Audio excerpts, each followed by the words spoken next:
Jim Norton is not a doctor. He's not an expert. He's not even a good person.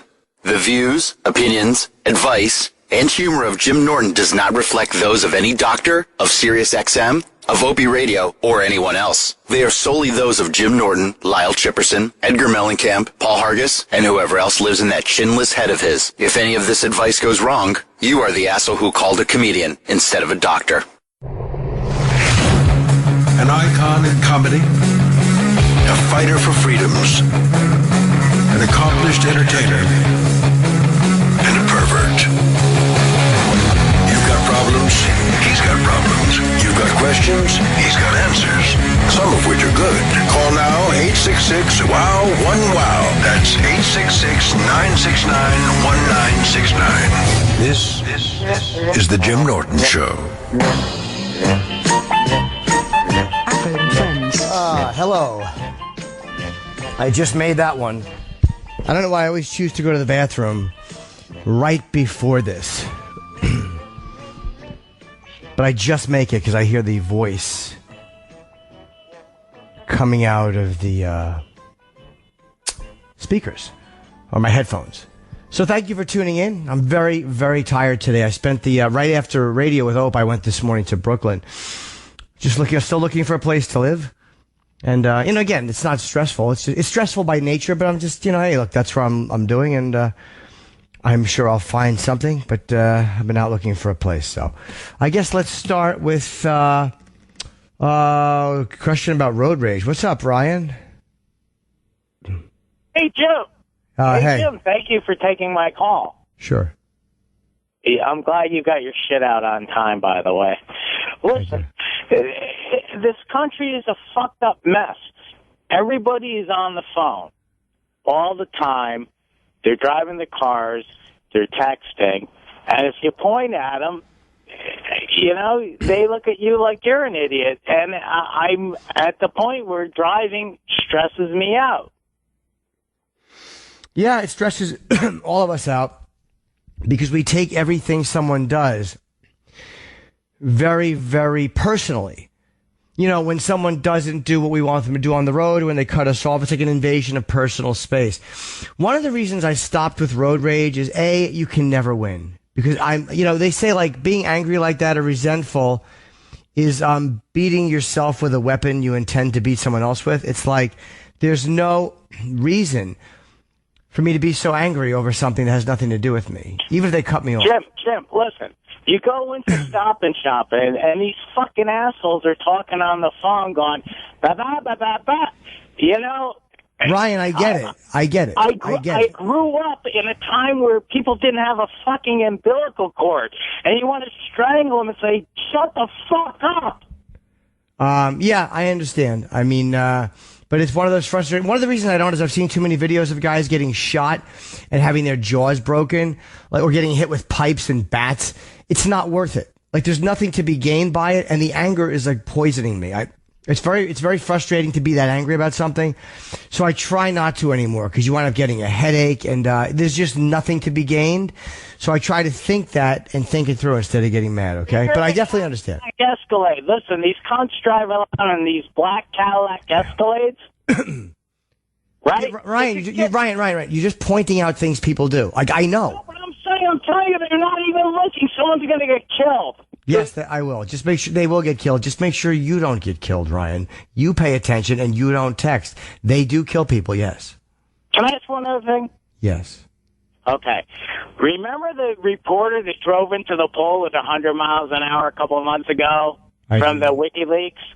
And then now they have a remote control that drives a car, the Jeep, into the ditch? No, I don't remember, sir. Yeah, okay, the WikiLeaks guy drove into a pole at 100 miles an hour, and then last week, anyone who listens will tell, I'm not funny. Thank you for taking my call, Jim. And right.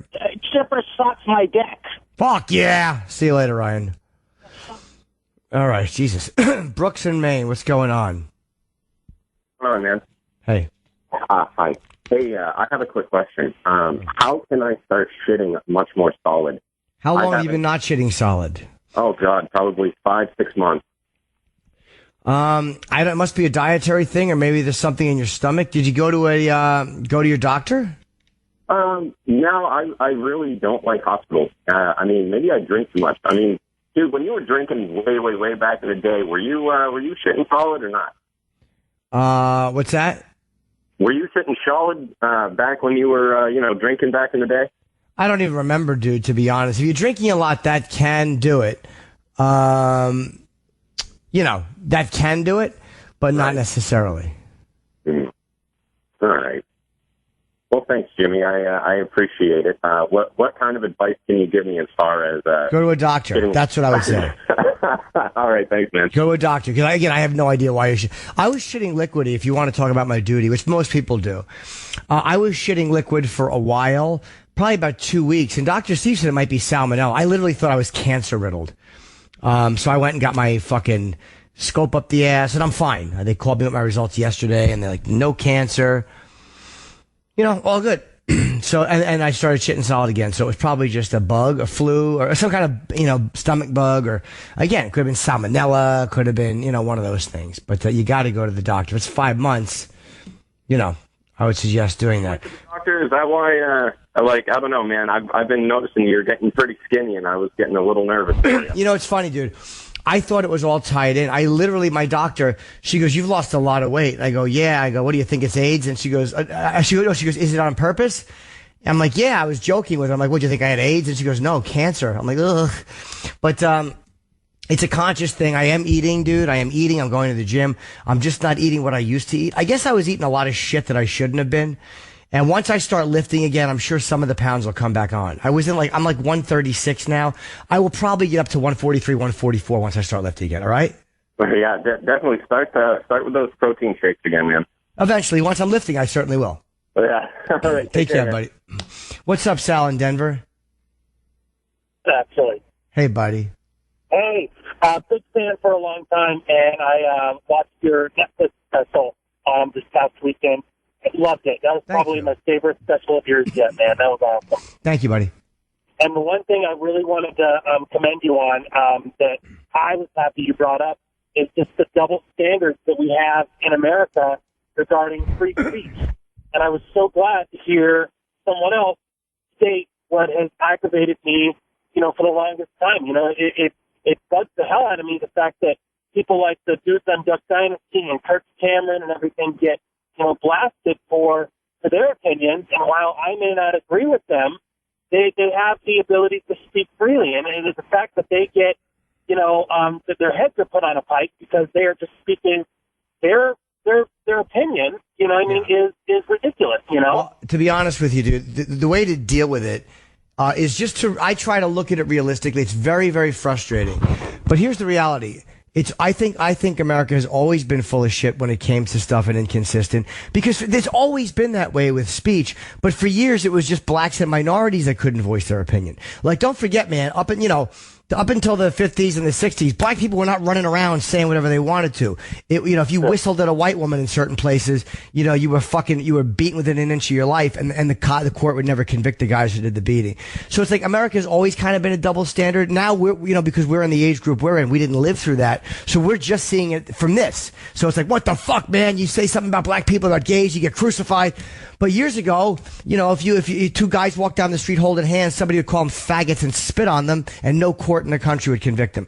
So it's always been a double standard about speech. We're just seeing, as Steve C would have said, the pendulum swinging this way. But inconsistency and double talk, we have always had here. And again, maybe that's the culture in every country, but it just frustrates me because I think we're supposed to be better. Okay? Yeah, no, well, I appreciate it, man. And so that's how I deal with it. Thank you, but that's how I deal with it, is I realize that I'm eating shit on this end of it, but it's always been that way. Just, like people say, well, you can't make fun of blacks, you can't make fun of... But America's not any more uptight than it was X amount of years ago. X amount of years ago, you couldn't make fun of the church. X amount of years ago, you couldn't say pregnant on TV. So, like, the target points change. But we're still, picture the way a clock works and the hand goes around, and wherever the hand is pointing, that's the sacred cow of the minute. Don't make fun of Jews. Don't make fun of blacks. Don't make fun of gays. Don't make fun of the church. It just keeps changing, but there's always something. All right, buddy? I guess he left. I don't blame you. You got bored and hung up. All right, buddy. Be good. Kiss, kiss, kiss, kiss, kiss. Let's see here. Kiefer in Indiana. How you doing? Tim, big fan, long time. Oh, thank you, mister. Okay, I'm going through some shit recently with a girlfriend who I just recently found out had sex with a good friend of mine who was a female at my house one night, and I'm not that mad about it. Okay. Should I be mad? Well, it depends on what your relationship is. If you're not mad, you shouldn't be mad. I'm not. The first advice that I got from my friends was I should try to get a threesome situation going on, but I'm not attracted to this friend of mine who is a lesbian. Okay. Or bisexual or whatever, Right, obviously sure. There's something going on there that's, so I don't know, like, should I like ask for an apology? Should I be upset at all, or should it? Well, how has she responded? Well, we haven't really talked about it since, honestly. Well, how do you really feel about it? Are you okay with it? I'm kind of numb about it, honestly. Like, I just don't know what to feel. Well, then what you got to do is talk it over with her, and then don't tell yourself you have to feel anyway. Maybe you'll be okay with it because it's a girl, or maybe you'll feel betrayed because it was unfaithful. Give yourself time to process it, and just talk to her and tell her, look, I don't know how to feel about this yet. Don't ask for an apology because you think you're supposed to. You may not want one. You may go, you know what? It's not a big deal. It's a girl. Have you ever cheated? No, I didn't. No, I'm completely faithful. I really love this girl. We've been together for like a year. Can you forgive her?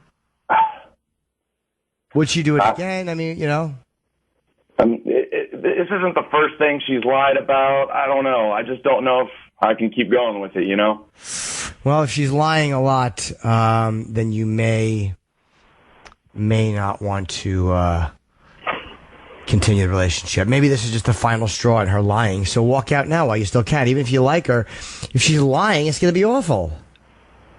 Yeah. All right? Yeah, I guess you're probably right, Jim. All right, buddy. Sorry to hear it, but good luck. Yeah, thanks, man. Take care, man. Hey, what's up, Fred in California? Hey, what's going on, man? Hey. I got a situation. I'm kind of similar to you when it comes to, sexuality as far as, like, number one, I can't stay committed. Okay. And I ruined 2 relationships, one a marriage, and then one another a relationship that I was engaged in. Okay. But now I'm, like, involved with somebody else, and the problem is the newness. Once the newness wears off, I got to go look for it with somebody else. Yeah, I definitely understand that. That's just about the drug drip. That's about that. Let me get this drug fix. You know what I mean? It's about the newness of it, or the excitement of it, or doing something, whatever. It's not about the actual experience. Yeah, so now I'm with a girl now, and we're just starting a relationship, and go through all the crazy first, bring us these different sexual scenarios and everything. It's all getting good, and I'm just scared that I'm going to screw it up again. Like, after a year goes by, here we are back in the same scenario. I just don't know how to block that. Yeah, sometimes realizing what it is helps. Like, sometimes recognizing, hey, this is just me being greedy. Or this is not about cheating. This is just about me being afraid to commit. Or this is just about me grabbing for more of everything. Like, if it was candy, I wouldn't just have one piece. I'd have 40 and shove them in my fat face. Sometimes recognizing that it's just my piggish greediness helps a little bit. Because I'm fucking, dude, I love to be a pervert. I haven't cheated on every person, but I have on a lot of them. And I normally don't feel good about it. You know what I mean? And I know I don't feel that good about it. So I'm like, why am I doing it? I always feel guilty and like I'm betraying a nice person. So sometimes just thinking it through helps. And jerk off before you call the other person. You might realize, like, wow, I really don't want to cheat. That's not a bad idea. It's just, I'm just trying to figure it out, Because, like, again, that newness feeling, once it's gone, you love the person, you just got to keep getting that newness feeling again in the sex perversion area, Yeah, absolutely, dude. I definitely get it. All right, brother. Thanks, man. Thank you. All right. Let's see. What's up, Dave in New Jersey? Hey, little Jimmy. Hey, buddy. How's it going? Good. How are you? I'm good. So I'm an alcoholic, and I was trying to beat it on my own. I went to a meeting last year. I didn't like it. Everyone came up to me at the end. It was really weird. I felt a little off put by it. So I didn't go. I thought, oh, these people just can't control their drinking. They don't have the willpower that I have. And then I make it a little bit, relapse, make it a little bit. Anyway, I made it like 110 days. and I visited my friends. I slept over, and I slipped up. Okay. How long did you have? 110 days. Okay. So you got your 90 days, and you just screwed up. I wasn't doing anything AA or anything like that. I was just doing it on my own. Okay. Going onto Reddit, there's a forum for, stopping drinking, so I thought that was enough. Anyway, I came back, and my wife just knew. We haven't been married for long. She asked for separation a couple days later. Okay. Actually, she's had enough. Yeah. The day after I came back, he didn't come back the next night. He stayed with her friend. She didn't say anything. She didn't answer. I only called her once, texted her once. So I wasn't pushy about it, and I just was worried about her. And then came back the next day, and she just wanted to sleep. She was all depressed, wasn't eating. So the next day, she told me she wanted a separation. She wanted the relationship to end. It's been, about a week since. Yeah, it's been a week since then. I went to a meeting Friday night. I went to one Monday, Tuesday. I just got out of one at 1 today. I don't have a local meeting yet. I don't have a sponsor. And we've been going to marriage counseling, and this is the main issue. So I don't know. I'm just looking for some advice. We sleep in the same bed. No sex. Well, yeah, she's mad at you. Yeah, right. But she cooks for me. We eat at the dinner table. We don't watch TV or anything lately. Since this happened, she isn't ignoring me. She said, "You've got to fix you, and I've got to fix me. I just need some space for a while." Well, the reason my dad got sober when I was 2, because my mom threatened to leave. So sometimes that helps. You can't do it for her, but sometimes that's a good kick in the ass motivating factor. You got to. I would say if you're serious about actually doing it this time, and you're seeking outside help other than yourself, then maybe she'll stick with you once she sees some proof. Just the action, Mm-hmm. That's all.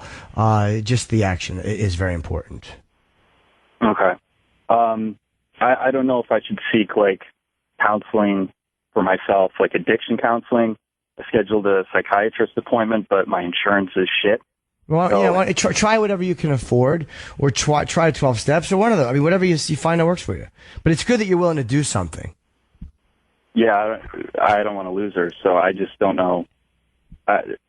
Yeah, I mean, I don't know, Jim. I just wanted to call you and talk to you. So, well, you fucked up. But maybe you fucking up is the best thing, because it'll get you to take it more seriously, and maybe you'll seek a more effective way of handling it than you were. Just white knuckling it on your own after reading something on a website is probably not going to be good enough, because you have to change a lot. So maybe that will help you. Maybe that fuck up will show you wow, on my own I have a real hard time, so now I got to talk to other people. Okay. Yeah, the meetings do help. One last question. I mean, how does the whole sponsor thing work? A sponsor is somebody that you just talk to.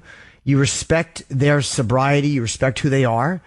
And, there's someone that you talk to and when you're having issues, and you can take their advice, or you can just bounce things off them. It's just a person whose opinion you respect. Okay. All right, and I approach them, or they approach me? Either or, but you can approach them. You can get someone temporarily and then move on to somebody more permanent. See how you feel.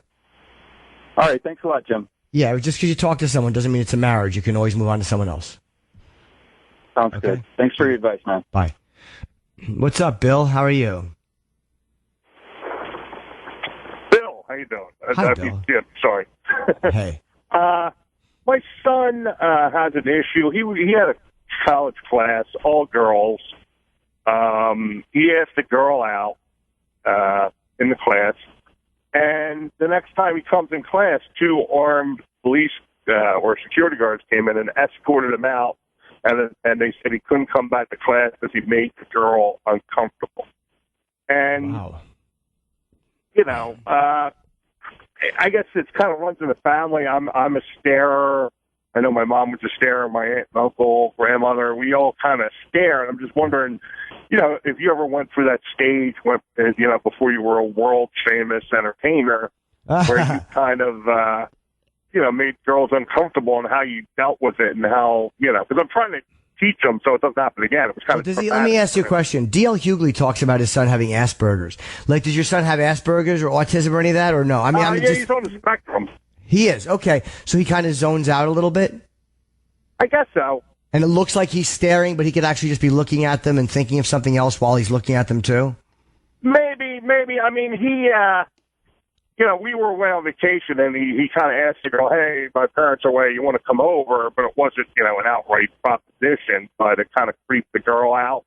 And, I don't know why, if the girl simply said to him, hey, I don't like you, I don't want to go out with you, I think that would have stopped. But the fact that she went to, the security guard was... That's ridiculous. See, that's overprotection. Well, if he's aware that he does that, maybe he should start really being conscious of it and say, I'm not going to look at a girl for more than 2 seconds, or I'm not going to stay. You know what I mean? There's got to be a way to break that habit. But maybe being aware of it, again, being aware of it is everything. You know what I mean? Like if you're digging in your nose and eating it all the time, and then all of a sudden you catch yourself in the mirror, you're like, oh my God, I got to be aware of when my finger goes up to my nose. Well, that's the way it is with this. You fucking realize wow, I'm staring and creeping girls out. Even though I don't feel creepy, it looks creepy.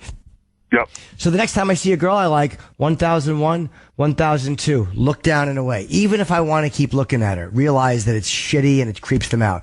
But he may have to make a conscious effort to break that habit. Right. Yeah, I kind of feel bad for him because, it's traumatic for him. He's a good kid, and he's not a real pervert any more than any other 20-year-old. So. Yes, I agree. Well, I appreciate your time, Jim. Thank you. Thank you. Yep. Bye now. Okay, let's see. Mike in Arizona in a slump. What's up? Jimmy. Hey.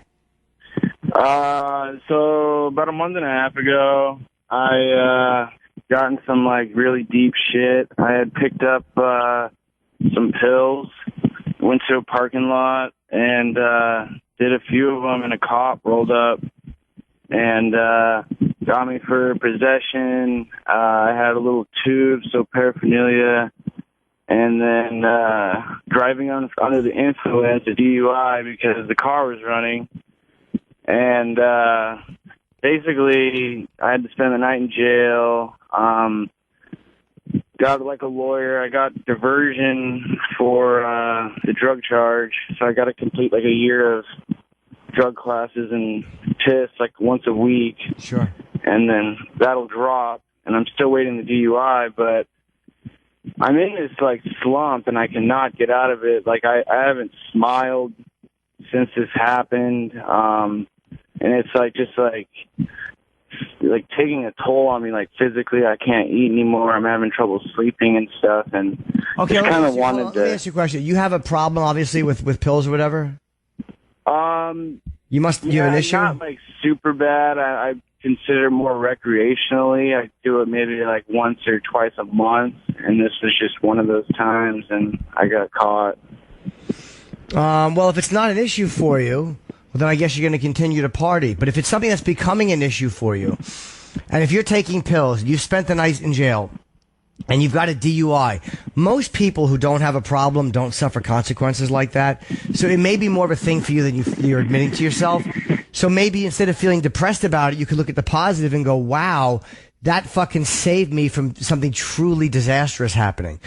You got the DUI because your fucking car was on. But, how about the one that there was a limo in New York recently that got plowed into by some guy, and he killed 4 out of the 8 women in there. That guy's going to spend 15 to 20 years in prison. And plus he killed people. Maybe you got away with it and you got off easy. Maybe your DUI came easy and it's not vehicular manslaughter. So, as much as it sucks, sometimes you got to look at things and go, wow, here's how much worse this shit could have been. Just be lucky that ain't you, man. You didn't fucking smash into somebody driving. Okay? It sucks that you got the DUI, but it would have sucked a lot more if you had to go to prison for it. Yeah, definitely a good way to look at it. Yeah, sometimes it's important, man. Sometimes you got to just, instead of feeling woe is me and feeling so bad for yourself, look at how lucky you got. You know what I mean? A cop might have just saved you from fucking 15 years of misery. You might have been spared something that you'll never understand you were spared from. Yeah.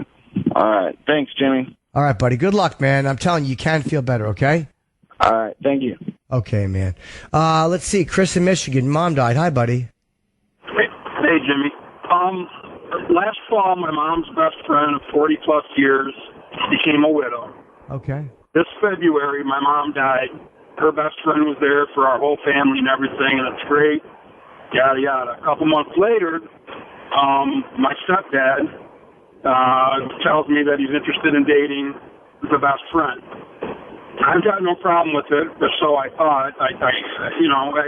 People grieve different ways. Some people take longer, some people take less. That's fine.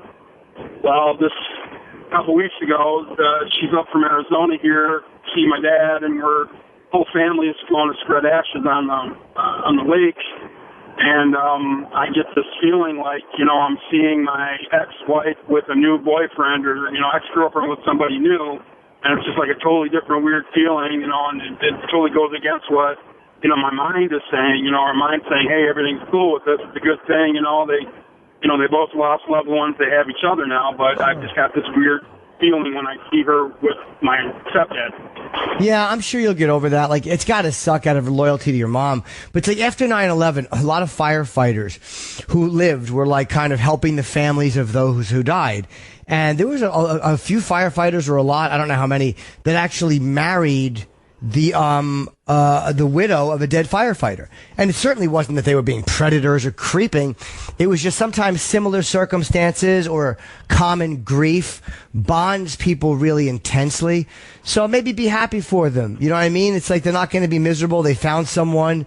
And, if they were married for a long time and your stepdad's a little older, let him enjoy the rest of his life. Let them both enjoy the rest of their life. Well, that's what I thought and stuff, in my head. That's like, yeah, that's great. I'm tell my siblings and the rest of my family, my girlfriend, yeah, whatever they want to do, that's fine. But I just, just when I saw it was just like, But and I haven't talked to her since. It's been a couple of weeks. I've texted her before, and I just don't know how to talk to her again. And approach it and maybe apologize for what I was, the way I came off. I could tell she could see it. When I saw her a couple weeks ago at my mom's, memorial thing, and I don't know what to say to her now. You can always apologize. If you think you came off as a little bit shitty or you were short with her, why not just say you're sorry and go, look, it's just a little hard for me. My mom died, seeing my dad, something personal. Maybe why not just be honest and be nice?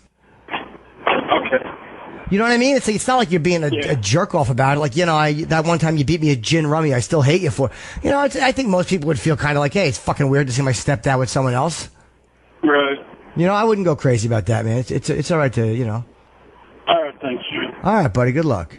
All right, bye. Bill in Kentucky, the police officer. What's up, Bill? Hey, Jimmy. Thanks for taking my call. How are you? I'm pretty good. I've been on the job for 9 years. I was lucky enough to get into the 20-year retirement system. But here lately, just the climate of everything as well as the grind of it, I really, it's gotten to the point to where every day it's just, I hate going in. I hate talking to the people and all that.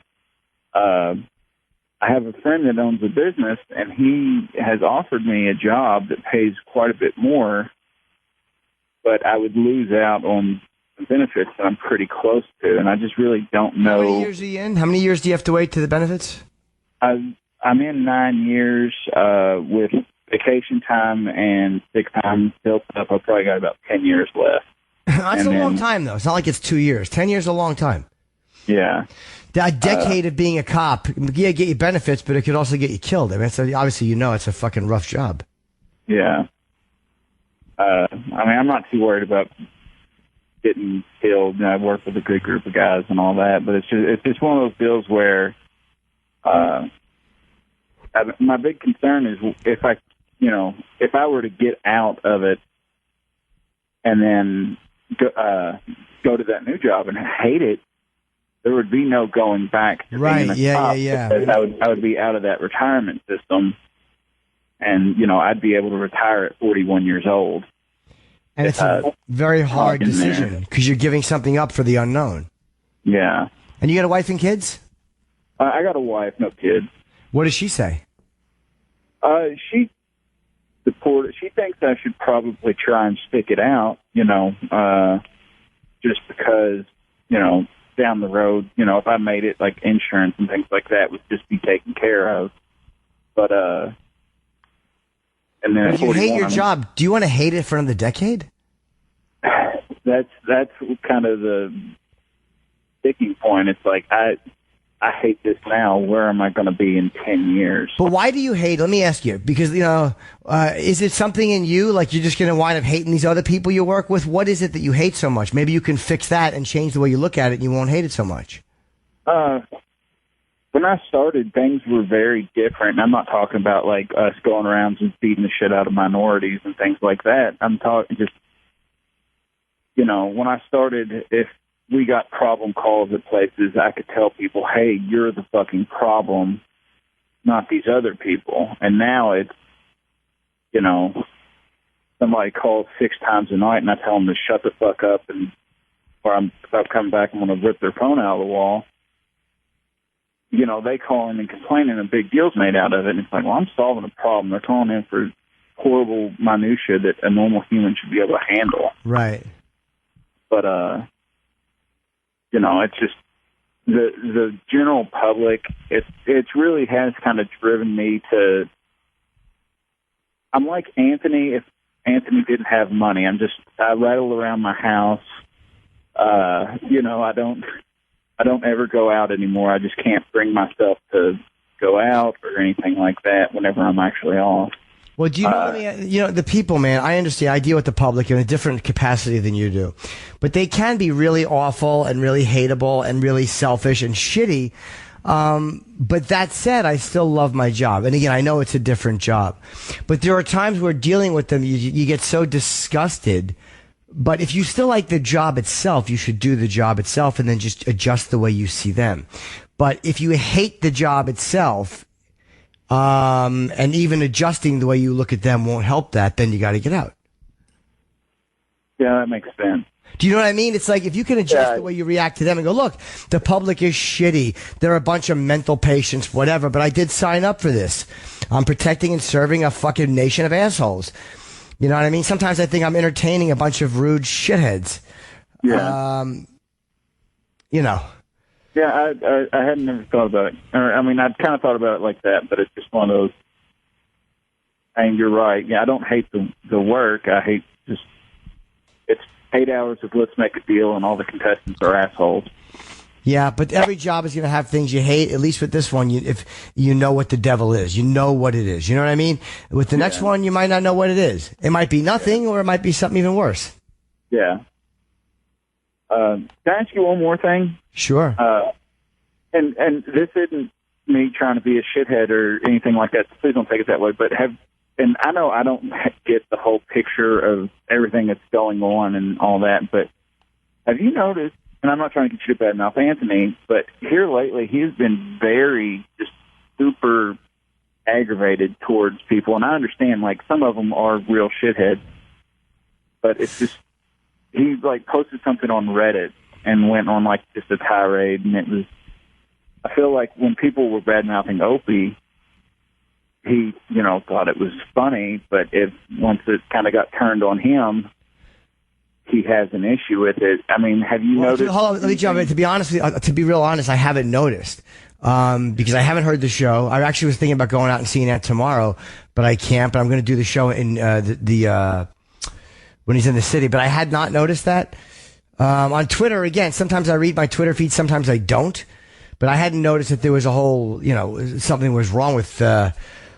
But, that's, the fans are weird. Like, a lot of them, in Reddit, come on, they fucking hate me. They hate everything we do stinks. So it's like, they don't understand. Like, sometimes fans as a group, you hate the public.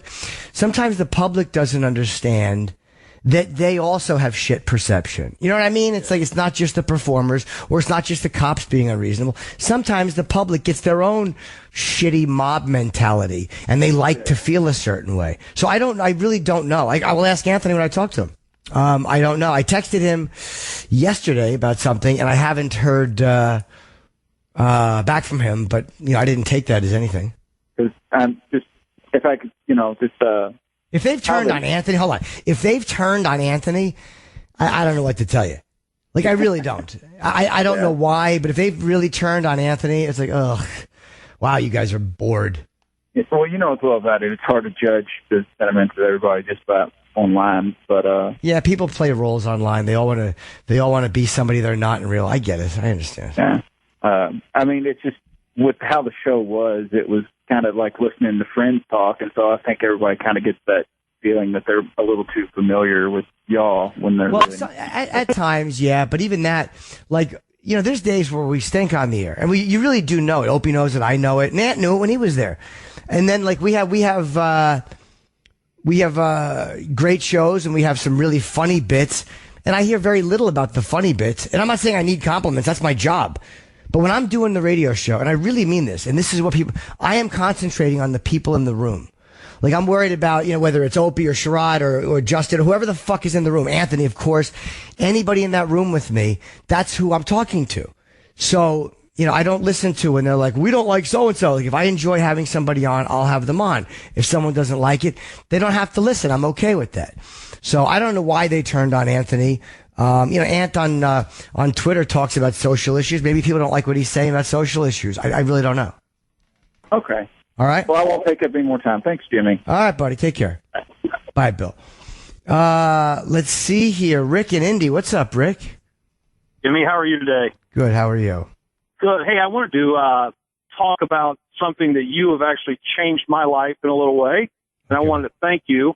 The whole bit about, and it's not a bit, it's about you changing your life, the way you eat, and the nutrition that you're putting in your body now.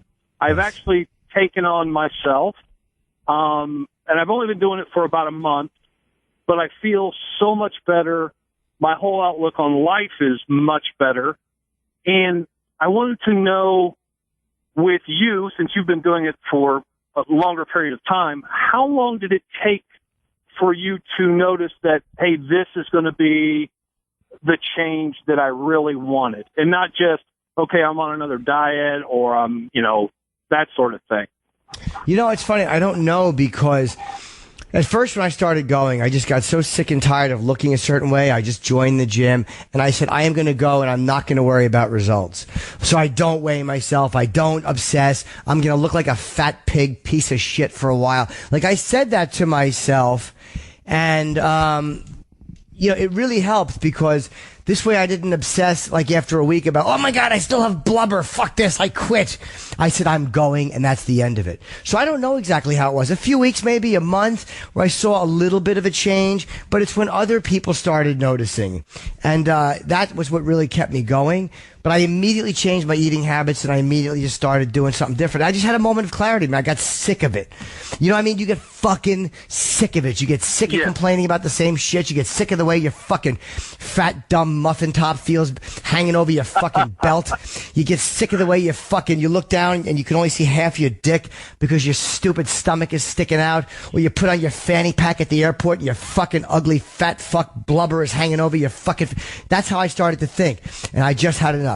So once you have enough, that motivates you. So I wouldn't worry about the results, dude. They will come. Just don't cheat on the diet and don't lie to yourself, and they will come. Well, the one I've done, and you've hit every point exactly. It's been about a month for me, and I haven't gotten on the scale. I don't really care how much I weigh. I care how I look and how I feel. But it's starting to become a routine, which I think is a good thing. Sure. The way Getting I on the eat. scales, okay, sure. Eating good, yes. And I just wanted to say thank you, because it has actually literally changed my life in the last month, and I just want to say thanks. You're welcome. And getting on the scale is good after a certain point. You know, once you've done some work and you want to see a little bit of the results, just don't get too elated or disappointment. Or just, because sometimes it would disappoint. Sometimes if you're working out, you build a little muscle. Muscle weighs, I believe, more than fat, and it will look like wow, I haven't lost as much as I thought. So just, you'll start feeling it. You'll start feeling better. So I'm happy to hear that you're doing it. That's great. Thank you, Jim. All right, buddy. Love your show. All right, thank you. And, you know, part of the problem is if you're really overweight, I don't know how big a guy he was, but, you know, sometimes we speak in too soft a language. Like, you know what I mean? And sometimes you just got to say to yourself, I'm fat and I got to do something. I'm sick of being fat. I'm sick of feeling this way. I'm sick and tired of these things. List the things you're sick of. Every time you look into a mirror, you got to pull the towel up when you're naked, or you got to keep your shirt on because you can't look at your fucking beef tits anymore. All those things are motivators to me. You know what I mean? I'm afraid of going back to that. And it's a healthy fear. Now, you don't want to be like people think I've lost too much weight. But again, once I start lifting, I imagine and more protein shakes, I'll probably put more of that weight back on. What's up, Jay in New York? Wants to do comedy. Hey. Hello, Jay. What's up, buddy? Jimmy. Hi. Jay from New York, a.k.a. Anonymous. Okay. Oh, hey. Yeah, you know, I was there on Saturday, Yes. man. You killed it, man. Thank you very And much. was it Chelsea or Kelsey? Kelsey Cook. Yeah, she's really funny, Kelsey man. Cook. She's very Awesome. good. She lives in L.A. So, yeah, I'm happy. And Megan Hanley was the host, yeah. Oh my God! Awesome show. You know, just it was for my 50th birthday. I called in last week. I was telling you, met you after the show, dude. Like you're like my hero, and thanks so you know, much. we really are just an amazing guy. I have mad props for the work you've done. You know, as far as taking care of yourself, 12 step. You know what I'm saying? And all that good stuff, dude. Man, you just are the man. And it was just a great. And I implore anybody who's listening right now, if you have a chance to see Jim Norton, do it. It was awesome and a lot of fun. And if you remember, you and I had shared something similar about the foot fetish thing. So, you know what? That was me, brother. All right. So what's up, buddy? No, it's just all good, man. Listen, I really, you know what? I just wanted to call and just, because I told you actually when I saw you to do the picture thing, listen, I'm going to call you this week, and I like to keep my promises because that's, I want to be reliable, if you know what I'm saying. So, listen, mad props to you. I don't have really a question. I just want to tell you, I love you, man. Thank you, You're the best, and just keep up the good work, man. You make my life a lot better, and I really mean that sincerely. All right, man. Thank you, buddy. Thanks for coming. All right. Take care, buddy. All right, man. Take care. Hey, what's up, Autumn in California? In a bad relationship? Hi, Jimmy. Hello. I was just calling because, I'm in a relationship. I've been in it for about 3 years. We have a kid together. Sorry, I don't have AC unless it's the shit car, so it's loud. He's verbally abusive, I would say. He calls me a bitch and a cunt and tons of other things, which typically wouldn't bother me, but the amount is really, it's starting to affect how I look at myself. And I'm just wondering if you have any advice on how to get out of a verbally abusive relationship like that, where he's threatened before to do crazy shit if I leave or... Well, you definitely don't want to be involved in a relationship with someone that is threatening you. How long are you with him? 3 years. We have a kid together. I mean, obviously, you have to get out of it. I think the only way to get out of it is just to get out of it. And again, that's something I have no experience with. Like, I don't want to tell a woman this is how you do it. Right. I imagine having... I already moved out. Oh, you did? You Okay. know. Yeah, we're still trying to work on things is what I told him. I'm just trying to take it step by step, but I just, I don't know. Do you want to stay with him or no? Well, that's the hard part. It's like my brain knows better and my heart is like, but you care about it. We're both ex-addicts, ex-junkies, heroin. We've both been clean for a while, and so part of me feels like I'm fucked up. I need somebody else fucked up, and he knows me, so, But he's still doing it. No. I've been clean for 3 years. No, but he's still being abusive. Oh, yeah, he hasn't. Yeah. He still calls me every name in the book. And, if I, for example, silly things, he wants to fuck at 6 a.m. and I'm still tired, I say no. He goes off on, I'm a cunt and this and that, which I don't think that's cunty. I'm tired. Well, let me ask you. I thought you weren't with him anymore. We're not living together. Now, I see him still, and we have a kid together, and that's something that's happened, in the past. I'm just using as an example. Oh, okay. Well, you don't live together anymore. You've kind of started the process. You've started breaking the relationship off. Right. I just didn't know, okay, so with the ex-junkie thing, right, I never did AA or NA. If there was maybe an outlet I could go to meet, besides, I know you're an advocate for those, but... to meet similar people, since I'm obviously looking for someone else who has issues. I don't.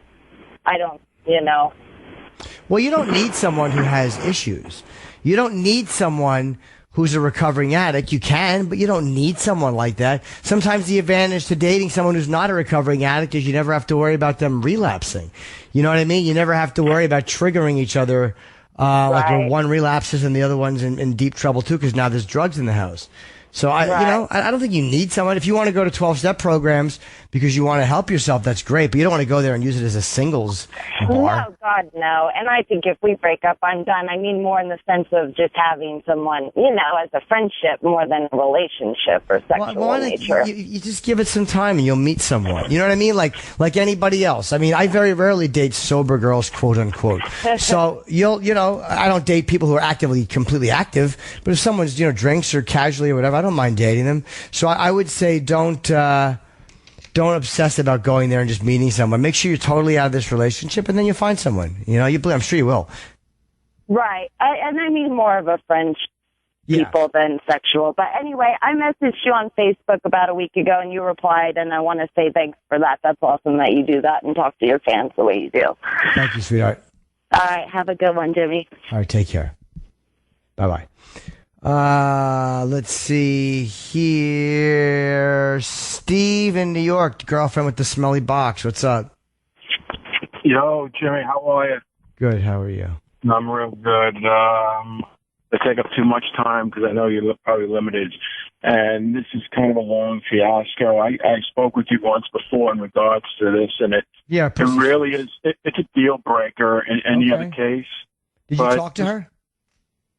Have I spoken to her about it? I actually did. I did bring it up in a situation, and I told her it could be, it could be your diet, it could be this, it could be that, and that's the only way that she could actually even get off is by oral. Sure. So I'm always taking one for the team, and I'm like, holy cow, I just can't deal with that. But the other problem that really kind of arose is that she's become very smothering and very just clingy, and it's getting to a point, and I've actually brought that to her attention too. But the twofold problem here is that I have an ex-girlfriend that I had dated for 5 years that was my type of girl. She was a Barbie doll type of girl, beautiful and this and that.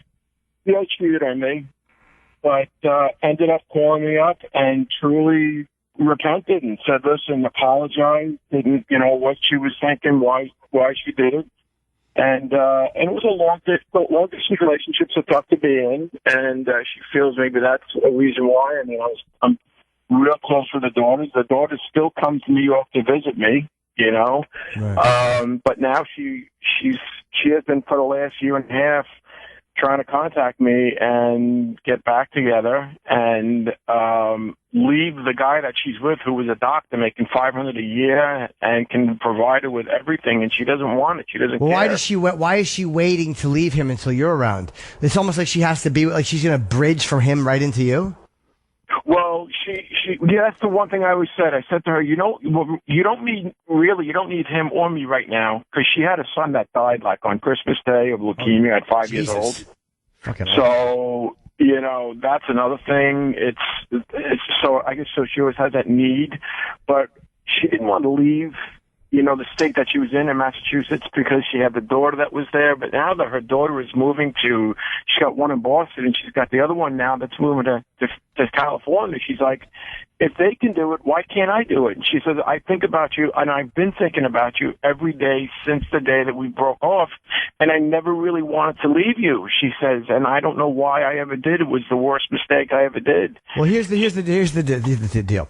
If the girl with the smelly pussy is too much, you gotta, if you've talked to her and her pussy just stinks and she's smothering and clingy, those are not recipes for a fun long-term relationship.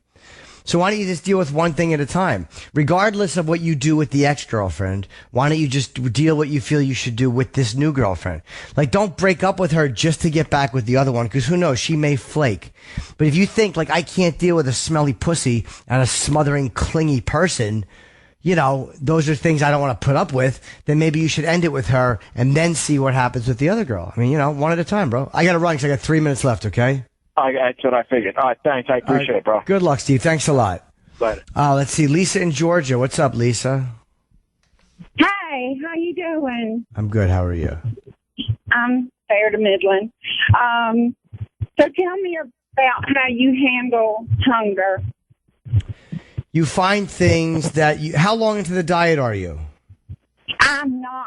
And I'm fat, and I have addiction to food, and I don't know how to get past the hunger other than smoking some meth. Well, sometimes I'll say this. Food addiction is really hard, and the addiction should definitely be addressed. It's more than just dieting, because it's about covering up sadness. It's about covering up insecurity. They call it comfort food. It's about making myself feel better when I'm lonely. It's a habit. It's a lot more than being hungry. So sometimes identifying what am I really feeling is important.